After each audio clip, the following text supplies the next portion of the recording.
যখন ভূত থাকে, সরকারের ভিতরেই যখন মাফিয়া সিন্ডিকেটরা আরাম করে বসে থাকে, সরকারের ভিতরেই যখন এমন চক্র থাকে যারা শ্রম অধিকার, শ্রম আইনের বিন্দুমাত্র ন্যূনতম পরোয়া করে না, সংস্কারটা কোত্থেকে শুরু হতে হবে? আমি সংস্কারের কথা বললাম, আমি সংবিধান চেঞ্জ করলাম, আমি অনেক বড় বড় কথা বলছি, কিন্তু সরকারের ভিতরে দুর্নীতি বা জামলা, সরকারের ভিতরে মাফিয়া সিন্ডিকেটকে রেখে, সরকারের ভিতরে জমিদারের মতো সচিব উপসচিবদেরকে বসিয়ে রেখে কোনোভাবে কি সংস্কার সম্ভব? তার মানে হচ্ছে আমার সংস্কারে তো গোড়াতেই গলদ রয়ে গেছে।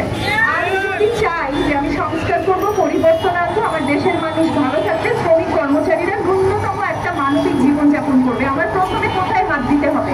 আমলাতন্ত্রে। আমলাতন্ত্রের ভিতরেই ভূত বসে আছে, কিন্তু সেই আমলাতন্ত্রকে যদি লড়ানো সম্ভব না হয়, সেই আমলাতন্ত্রের মধ্যে পরিবর্তন যদি সম্ভব না হয়, আমরা এখন যেটা বুঝতে পারছি যে একটা অভ্যুত্থানের পরে আরো অনেকগুলো অভ্যুত্থান আসলে ঘটাতে হয়। একটা অভ্যুত্থান হয়েছে, আমরা হাসিনাকে তাড়াতে পেরেছি, কিন্তু আপনাদের স্লোগান ছিল, গতবার বলেছিলাম, খুব দারুণ দুর্দান্ত একটা স্লোগান, যে হাসিনা, শেখ হাসিনা পালিয়ে গেছে, দাস প্রথা রেখে গেছে।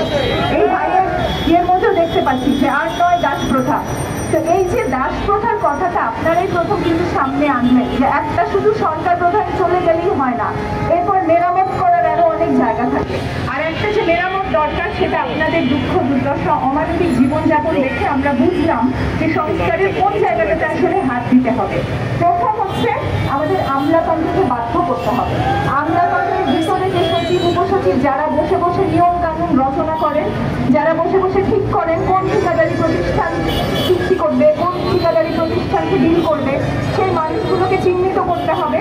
এবং তারপর মাঠের সংগ্রামের ভিতর দিয়ে ধারাবাহিক সংগ্রাম যেটা আপনারা করছেন সুন্দর মতো করে, যে 15 দিন ধরে আপনারা কিন্তু মব করেন নাই, আপনাদের হাতে কিন্তু অনেক গুরুত্বপূর্ণ অফিসের চাবি আছে, নথিপত্র আছে, না আমি বলতে চাচ্ছি আপনারা মব করেন নাই, আপনারা অত্যন্ত সুন্দরভাবে একটা সুশৃঙ্খল ভাবে ধারাবাহিক পদ্ধতিতে জনগণের সংগ্রামের পথ বেছে নিয়েছেন, মবের পথ বেছে নেন নাই।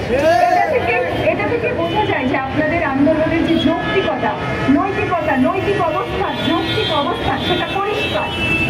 আপনারা কোনো ভাঙচুর বিশৃঙ্খলায় যান নাই, কিন্তু এই যে আপনারা যে সম্মানটা দিচ্ছেন দেশের মানুষকে, নাগরিক হিসেবে, সুনাগরিক হিসেবে একটা পরিচয় দিয়েছেন, সেটা কি কোনোভাবে, সেটার কোনো ভ্যালু কি তারা বুঝতে পেরেছে?